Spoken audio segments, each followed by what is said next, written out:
Kita jumpa lagi di OTM Channel. Kali ini kita akan coba membahas klasifikasi makhluk hidup.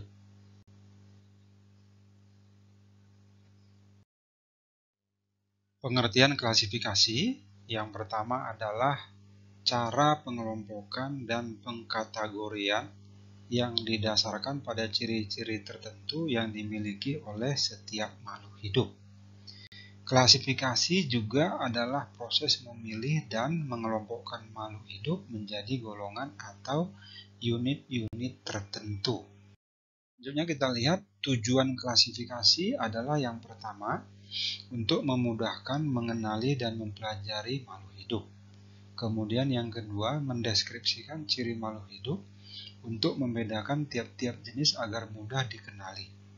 Yang ketiga adalah mengelompokkan makhluk hidup berdasarkan persamaan ciri yang dimiliki oleh setiap makhluk hidup. Kemudian yang keempat, untuk mengetahui hubungan kekerabatan antara makhluk hidup yang satu dengan yang lainnya. Kemudian yang kelima, memberi nama makhluk hidup yang belum diketahui namanya atau yang belum memiliki nama ilmiah. Selanjutnya kita lihat takson atau taksa. Ini adalah ilmu yang mempelajari klasifikasi itu sendiri. Takson adalah kelompok makhluk hidup yang anggotanya memiliki banyak persamaan ciri. Takson ditempatkan sesuai dengan tingkatannya atau taksonnya. Ilmu yang mempelajari makhluk hidup ini atau klasifikasi makhluk hidup ini adalah taksonomi. Carolus Linnaeus adalah bapak taksonomi. Selanjutnya kita lihat urutan takson pada setiap makhluk hidup mulai dari takson yang tertinggi sampai yang terendah. Yang pertama kita lihat pada The Animal Kingdom. Yang pertama adalah kingdom atau kerajaan, kemudian phylum, kelas, bangsa atau ordo, suku atau familia, kemudian marga atau genus, dan jenis atau spesies. Mari kita bandingkan dengan urutan takson pada The Plant Kingdom atau kerajaan tumbuhan. Nah, yang pertama sama-sama kingdom. Kemudian yang kedua, divisio.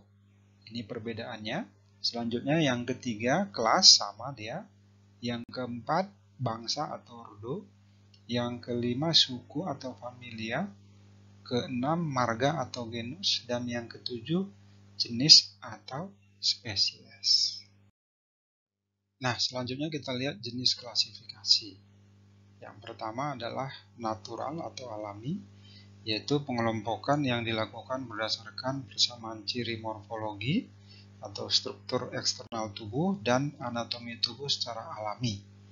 Ini contoh ahlinya adalah Carolus Linnaeus.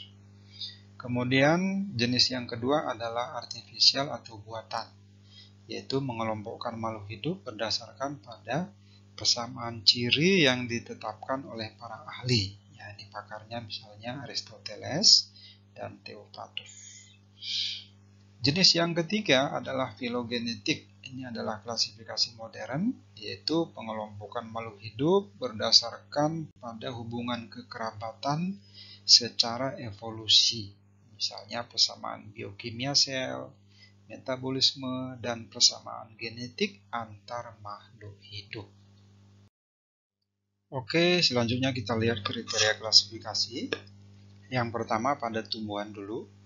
Kriterianya antara lain, apa organ reproduksinya, spora atau bunga. Kemudian habitatnya, dia tinggal di mana. Yang ketiga, bentuk dan ukuran daunnya. Yang keempat, cara reproduksinya, vegetatif atau generatif. Kemudian yang kelima, anatomi tubuh, sudah ada belum xilem dan floemnya. Nah, kemudian kalau pada hewan, yang pertama, saluran makanannya. Kemudian sistem rangka tubuhnya, dia eksoskeleton atau endoskeleton. Yang ketiga, anggota gerak tubuhnya. Kemudian yang keempat, suhu tubuhnya. Dan yang kelima, bagaimana cara reproduksinya. Selanjutnya mari kita lihat klasifikasi 5 kingdom. Ini adalah klasifikasi yang umum dipakai. Ada 5, yang pertama kingdom Monera, kemudian kingdom Protista, kingdom fungi, kingdom plantae, dan kingdom animalia. Mari kita lihat bagaimana ciri dan contoh masing-masing kingdom ini. Nah, yang pertama kingdom Monera. Kingdom ini memiliki ciri belum memiliki membran inti atau bersifat prokariotik, kemudian bersel satu atau monoseluler, bersifat autotrof atau heterotrof, dan yang keempat ada yang dapat bergerak dan atau berpindah tempat. Contohnya misalnya alga biru atau cyanobacteria, kemudian Eubacteria, dan Archaebacteria. Kingdom yang kedua adalah Protista. Ciri dari kingdom ini adalah sudah memiliki membran inti atau bersifat eukariotik. Kingdom ini dibagi menjadi tiga, yaitu Protista mirip tumbuhan, Protista mirip jamur, dan Protista mirip hewan. Mari kita lihat contoh-contohnya. Protista mirip tumbuhan misalnya alga merah, coklat, keemasan, dan hijau. Protista mirip jamur misalnya jamur lendir dan jamur air. Kemudian protista mirip hewan misalnya protozoa, contohnya misalnya amuba. Kingdom yang ketiga adalah kingdom fungi. Ciri dari kingdom ini yang pertama sudah memiliki membran inti, kemudian tidak memiliki klorofil sehingga tidak dapat berfotosintesis. Yang ketiga, cara memperoleh makanannya secara heterotrof, bisa secara parasit atau saprofit. Yang keempat, memiliki zat kitin pada dinding selnya. Dan yang kelima, ada yang bersekat pada hifanya dan ada yang tidak. Kita lihat contohnya, misalnya jamur pada tempe, Rhizopus oryzae, kemudian jamur kuping atau Auricularia polytricha. Oke, kita lihat kingdom yang keempat, plantae atau tumbuhan ya. Cirinya yang pertama adalah sudah memiliki membran inti juga, kemudian sudah memiliki klorofil sehingga dapat berfotosintesis. Cara memperoleh makanannya adalah autotrof, jadi dapat membuat makanan sendiri ya. Nanti bisa secara fotoautotrof atau kemoautotrof. Ciri yang keempat memiliki spora atau bunga. Dan ciri yang kelima ada yang berpembuluh dan ada yang tidak berpembuluh. Contoh-contohnya misalnya yang pertama tumbuhan lumut dan paku-pakuan. Kemudian Angiospermae dan Gymnospermae. Oke, kita lihat kingdom yang kelima, Animalia. Cirinya yang pertama adalah sudah memiliki membran inti. Kemudian yang kedua tidak memiliki klorofil sehingga tidak dapat berfotosintesis. Yang ketiga ada yang memiliki ruas tulang belakang dan ada yang belum memiliki ruas tulang belakang. Yang keempat, reproduksinya berlangsung secara vegetatif atau boleh juga generatif. Mari kita lihat contoh-contohnya. Yang pertama adalah invertebrata. Ini adalah animalia yang belum memiliki ruas-ruas tulang belakang ya, misalnya Coelenterata, Mollusca, Porifera, dan lain-lain. Yang kedua adalah vertebrata. Ini sudah memiliki ruas-ruas tulang belakang, misalnya Pisces, amfibi, reptil, aves, dan mamalia. Oke, kita masuk ke materi kita yang terakhir, yaitu binomial nomenklatur. Ini adalah tata cara pemberian nama pada makhluk hidup. Ini pertama sekali dikemukakan oleh Carolus Linnaeus. Nah, bagaimana aturan penulisannya?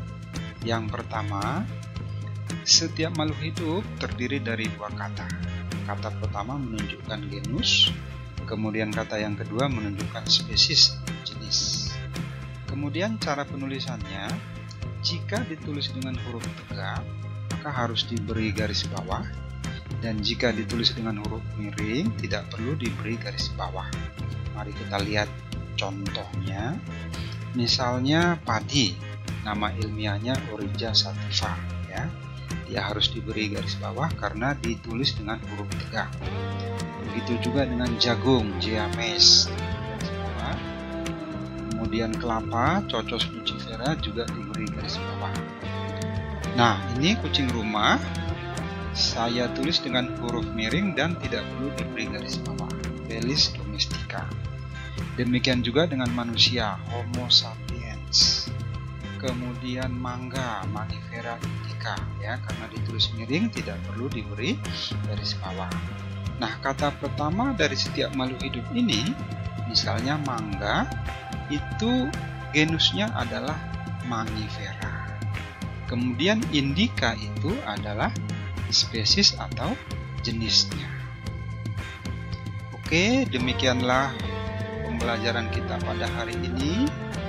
Jangan lupa kalian ulang-ulang kembali supaya lebih menguasai dan tentunya nanti bisa menjawab soal dengan baik. Nantikan video-video menarik berikutnya hanya di channel ini, di OTM Channel. Terima kasih, salam sehat dan tetap semangat.